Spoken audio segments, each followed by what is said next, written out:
pacientes antes de los 6 meses, uno sí reduce la probabilidad de desarrollar un tumor mamario a largo del plazo, al menos por ahí tiene un riesgo del 0.5%, ¿ya?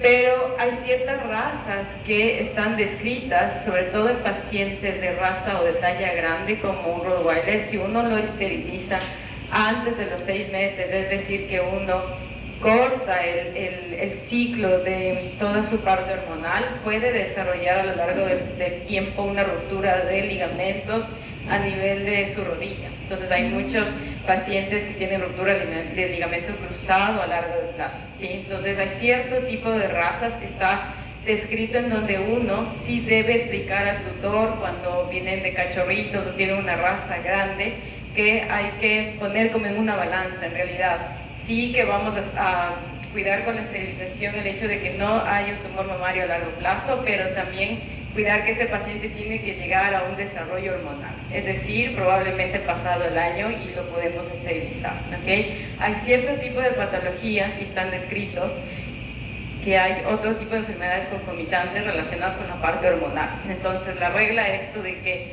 esterilizar antes de los 6 meses no es tan así. Siempre hay que ver qué tipo de razas y cómo se lo tiene que aconsejar, ¿okay? Este tipo de pacientes, hay signos que nos orientan a que este paciente probablemente tenga cáncer. Entonces, una de las cosas importantes es el aumento de los linfonodos. Si bien es cierto, tenemos patologías asociadas con enfermedades hemoparasitarias, que ustedes tienen más que nosotros, pero dentro de esta linfadenomegalia sí que puede desarrollarse, podría aparecer un linfoma. Usualmente vemos masas, heridas que no cicatrizan son características de los mastocitomas. Tenemos distensión abdominal por masas abdominales, tenemos pérdida de peso, caquesia, debilidad, sangrados espontáneos, a veces unilaterales, que uno manda antibiótico, antibiótico, antibiótico y no responde, y tiene una masa, un carcinoma nasal que no lo vemos. Sí, tenemos pacientes con tos, intolerancia al ejercicio, claudicación, problemas urinarios, disuria, poliuria, anuria, pacientes sobre todo que tienen carcinoma de células uroteriales en la vejiga, problemas gastrointestinales, vómitos y diarreas, a veces pacientes asociados con carcinoma gástrico o mastocitomas. Y en la cavidad oral podemos ver dialismo, sangrado, halitosis por tumores orales. Súper importante en todos nuestros pacientes abrir la boca, ¿sí? En toda la consulta, si venga por una vacuna. Y los análisis complementarios, obviamente, como todas las patologías crónicas, es asociar con un hemograma, una química sanguínea, tenemos que hacer un urianálisis. En oncología siempre está de base radiografías de tórax. Las radiografías de tórax siempre van a ser mínimo 3 vistas, ¿sí? Porque lo que uno no ve de lado, lo puede ver del otro, ¿ok? Entonces son radiografías lateral derecha-izquierda, lateral izquierda-derecha y una venta dorsal, ¿ya? Existen otro tipo de exámenes, pero bueno, usualmente para un paciente oncológico se llama estadificación. Mide 3 letras, que es la T, la N y la M. ¿Para qué me sirve esto? Es para saber cómo lo voy a abordar y saber hasta dónde realmente está esta enfermedad, ¿sí? La T significa tumor, ¿sí? La N significa los linfonodos y la M de metástasis. La Organización Mundial de la Salud ha determinado la estratificación en todos los pacientes oncológicos, incluidos los seres humanos. Es así como nosotros los abordamos, esto es súper sencillo. La T va a ser el tumor, entonces la categorizamos del 0 al 3, entonces nosotros en nuestra ficha clínica colocamos del 0 al 3, en donde la 1 son masas que miden menos de 3 centímetros. Esto es en nivel general, pero usualmente a veces en cada patología tiene su propia estadificación. Pero en general, cuando nos llega de forma clínica, ustedes anotan. Entonces T1 me midió 2.5, ¿sí? El T2 va de 3 a 5 y el T3 todas las masas que midan más de eso, ¿sí? Los ganglios linfáticos o los linfonodos, es decir, que si no hay linfonodos que están acompañando a esta patología es 0, el linfonodo que sea local y móvil es 1, los linfonodos regionales y móviles es 2, y los que están adheridos o que ya los vemos lejos de la neoplasia, no es decir, el regional, sino que ya está invadiendo otra parte del cuerpo, sería el N3. Y bueno, la metástasis es más sencilla, si hay metástasis es 1 y si no 0, ¿ya? Entonces, ¿qué tenemos que hacer nosotros cuando tenemos la T? Pues sencillo, lo que hay que hacer es medir. ¿sí? Y las que son internas, pues con ecografía o lo que sea, también nos van a indicar una medida, porque esa es parte del ecografista o parte de la persona que hace un TAC o parte de la persona que hace un informe radiográfico, ¿ok? Entonces medimos y listo, tenemos el tamaño tumoral.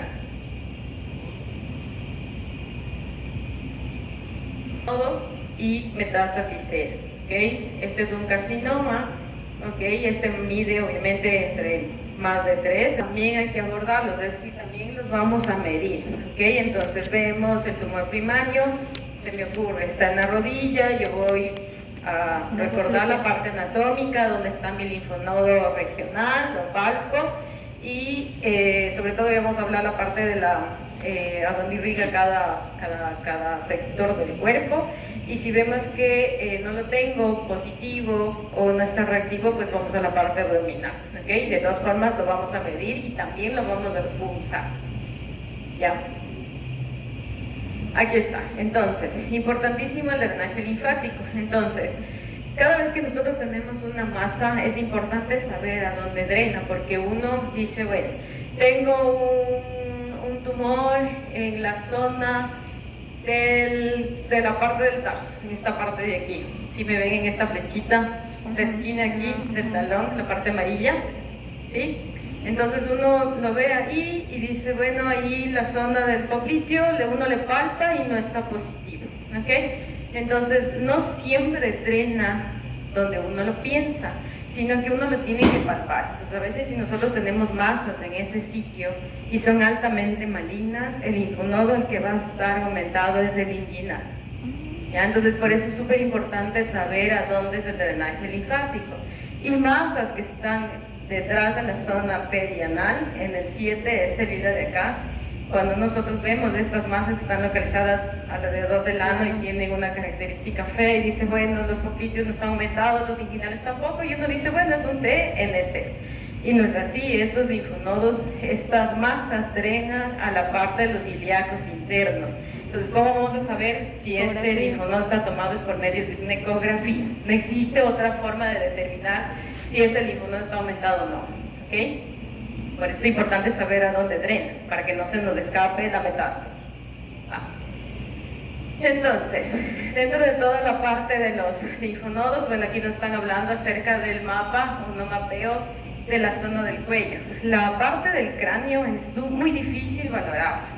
Yo he tenido pacientes en donde que luego ya les voy a presentar casos clínicos, en donde hemos tenido masas muy pequeñas. Les voy a mostrar el caso de un mastocitoma que lo hemos retirado y luego aumenta, luego recidiva y luego el linfonodo y lo volvemos a sacar y luego otra vez el linfonodo. Eso pasa porque dentro de la zona de la cabeza existen muchos linfonodos que son superficiales, entonces a veces uno piensa que tengo una masa en la zona de la zona periocular, tomamos el linfonodo, no está tomado, hacemos la aplicación de azul de metileno y nosotros sabemos a dónde está el linfonodo, lo sacamos, lo mandamos a patología y me dicen que es negativo y me quedo contenta. Y digo, perfecto, no tengo metástasis, pero pasa el tiempo y de pronto me aparece una pelota en el retrofaringeo, ¿ya? En el cráneo es muy difícil saber realmente si es que el que está afectado es el regional, pues que realmente va a otros lados, incluso en medicina humana, ¿ok? Entonces la cabeza, la parte del cráneo, es un poco más compleja, ¿ok? Vamos.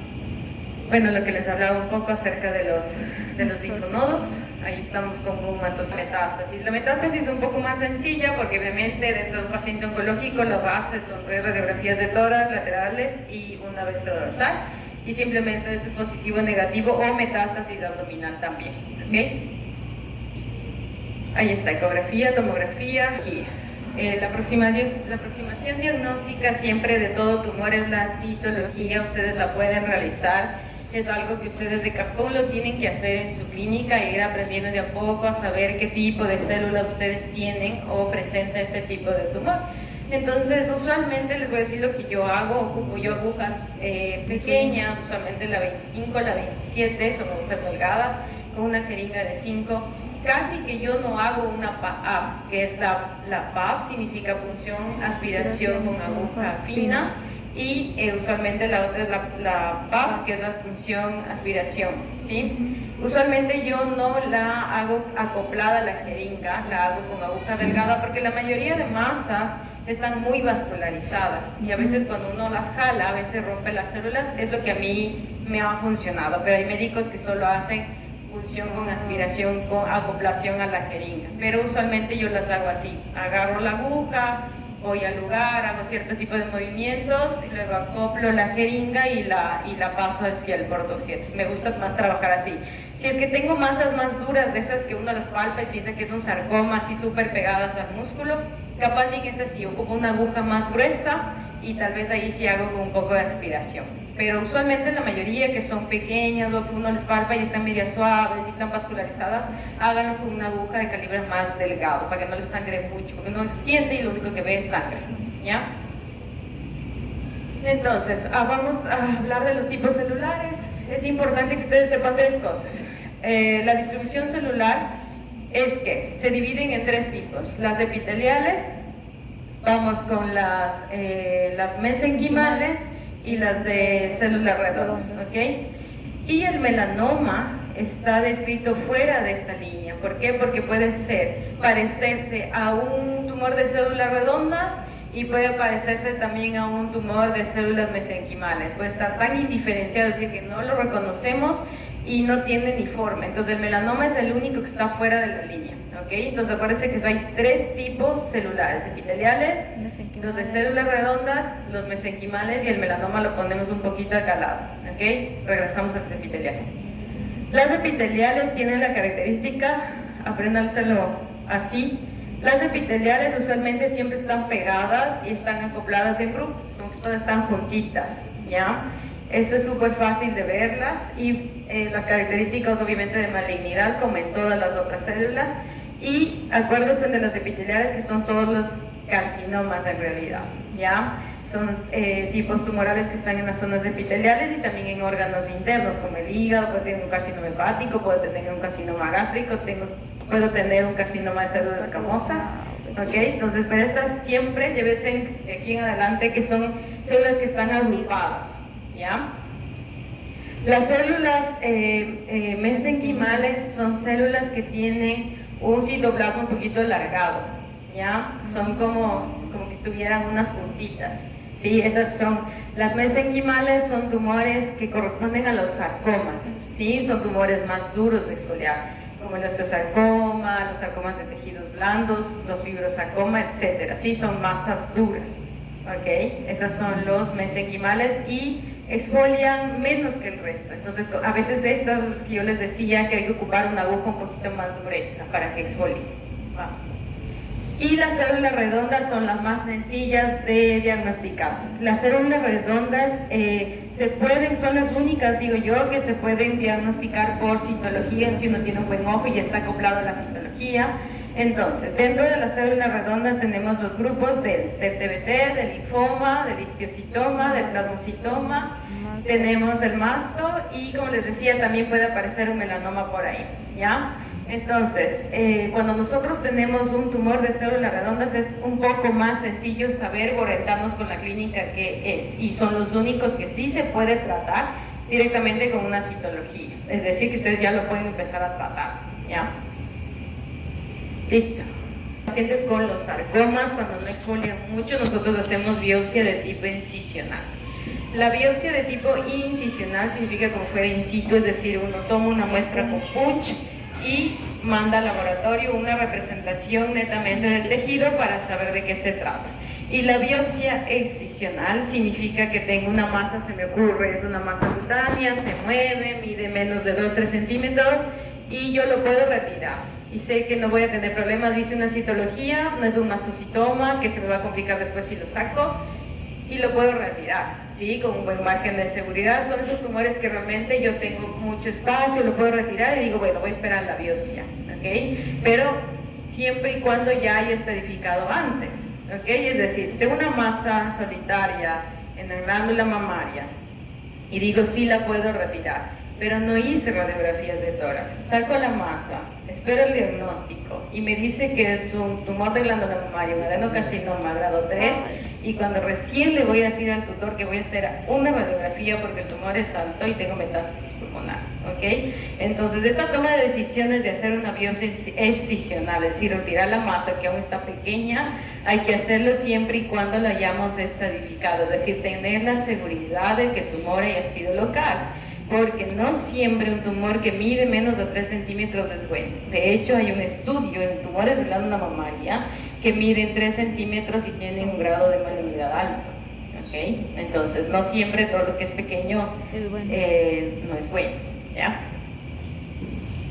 Listo, entonces las ventajas y desventajas, acuérdense, la citología es un resultado rápido, es fácil de realizarlo. Bueno, al final les voy a hablar un poco de quién ya está haciendo cosas. Hay biopsias líquidas, hay marcadores tumorales, hay cintometría de flujo, yo no lo tengo en quite, que es el plasmocítico y el linfocítico, y cada uno se trata diferente. Entonces, un TBT hay que saber tipificarlo para tratarlo, ¿ok? La vincristina, así como en todo lo que ha venido pasando en todo el tema de los antibióticos, resistencia incluso en la parte dermatológica, también pasa en los tumores. La vincristina está dejando de ser el fármaco adecuado para usar en un TBT, ya están generando resistencia, ¿ok? Vamos, entonces, tenemos el diagnóstico, pero nosotros hicimos el tratamiento con doxorubicina, con ese resultado. Pero obviamente la lesión que teníamos era que ya presentaba lisis y bueno, no cuadrada con un TBT, a veces pasa, pero no es tan así. La respuesta empezó a ser peor, es decir, no respondía. Decidimos hacer la histopatología y fue un melanoma melánico. En este caso tuvimos que hacer una prueba de inmunistoquímica para llegar al diagnóstico de una sospecha de un TBT. Entonces, no siempre la citología es el diagnóstico definitivo. Si mi clínica me dice otra cosa y el paciente no responde, hay que hacer otras cosas, ¿ya? Entonces, dentro de los tratamientos tenemos las cirugías esteroidales con medicación oral oncológica. Hay radioterapia que no la tenemos en el país, pero tenemos en Colombia. Inmunoterapia, que tampoco la tengo y no la manejo. Electroquimioterapia puede estar asociado, ¿no?, a la cirugía, esa sí la tenemos. También hago crioterapia, pero acá también hace crioterapia la doctora Gaby, ella también tiene su equipo. Y obviamente cuidados paliativos, que los cuidados paliativos no lo tenemos que asociar con la parte final del paciente, sino que los cuidados paliativos ya tienen que ir dentro de todo el plan oncológico. Es decir, si sé que tengo un paciente que tiene cáncer, no voy a esperar a que se ponga mal para darle cuidados paliativos. Los cuidados paliativos, igual que en los humanos, tienen que ir a la par a nivel de los tratamientos, ¿okay? Hay que cuidar de ese paciente desde que sabe. En toda Latinoamérica. Hay paneles ahora inmunistoquímicas en donde se puede realizar en marcadores tumorales a nivel de los bloques de parafina de la biopsia, ¿okay? Ellos ya tienen paneles de acuerdo al tipo de tumor y en base a eso dar un tratamiento, ¿sí? Existen varios tipos de marcadores. Si ustedes logran ver un poquito más a profundidad, hablamos del KI67. El KI67 es un factor de proliferación celular, es decir, a mayor KI67 o positividad de este tumor, significa que ese tumor tiene mucha proliferación, es decir, que puede responder a un tratamiento de quimioterapia en donde actúe en la división celular. Entonces, se me ocurre, tenemos un mastocitoma y tenemos un c-KIT negativo, eso significa que no me va a responder ni a paladia, ni a imatinib, ninguna medicación oral, de las típicas que ahora se vende para mastocitoma. Me sale negativo, por más paladia que yo dé, no va a responder. Si tengo un KI67 positivo, sé que ese paciente va a responder a una biplastina, ¿ok? La oncología ahora está orientada a hacer marcadores tumorales para nosotros saber qué tipo de terapia tenemos que hacer, ¿sí? Es hasta donde está apuntándose ahora los tratamientos. Ahora, ¿cuál es el pero? Como siempre nosotros, es primero que tengo que enviar la muestra y luego el costo. Más o menos todo esto sale con el envío y todo lo demás, $750, solo para saber qué es lo que vamos a hacer. Pero ustedes tienen que saber que existe este tipo de diagnóstico, ¿sí? Por cada panel. Va. Ahora, también tenemos paneles, como les decía, en donde medimos todo, obviamente con los bloques de parafina, ¿sí? Este tema es para el mastocitoma, están los valores, 500 reales desde abajo, vamos, el tiempo. Y también existen test que sé que lo manejan también aquí en Guayaquil para el carcinoma urothelial. Entonces, miren, es súper fácil la toma de la muestra, la sospecha del carcinoma de vesícula urinaria, es decir, la vejiga o la próstata. Tomamos una muestra de orina, puede ser espontánea o lavado vesical, porque acuérdese que en un tumor urotelial no se puede hacer punción porque uno migra las células desde lo que uno pulsa hacia la zona incluso de la piel, contaminamos, ¿ok? Y hacemos un PCR para detección de un gen que es la mutación del BRAF. Si sale positivo, incluso se la puede hacer en pacientes que no tienen signos, es decir, puede predecir, es un gen en donde si el paciente lo presenta, ese paciente tiene alta predisposición a desarrollar un carcinoma urotelial, ¿sí? Y lo que se está también haciendo acá es el oncomapa, es decir, toman una muestra de parafina, ¿sí? Y hacen más o menos un panel de todos los tipos de marcadores tumorales, es decir, si bien es cierto los anteriores los hacen como por mapeo, por patología, pero en esta son realmente casos difíciles de llegar, y con este pasan todos los marcadores tumorales y nos dan los típicos o los posibles tratamientos para esto, ¿ya? Y acuérdense que siempre, ante todo, pues dar un bienestar animal y cubrir las 5 libertades del paciente. Eso en oncología es súper importante, ¿sí? Vamos con el otro.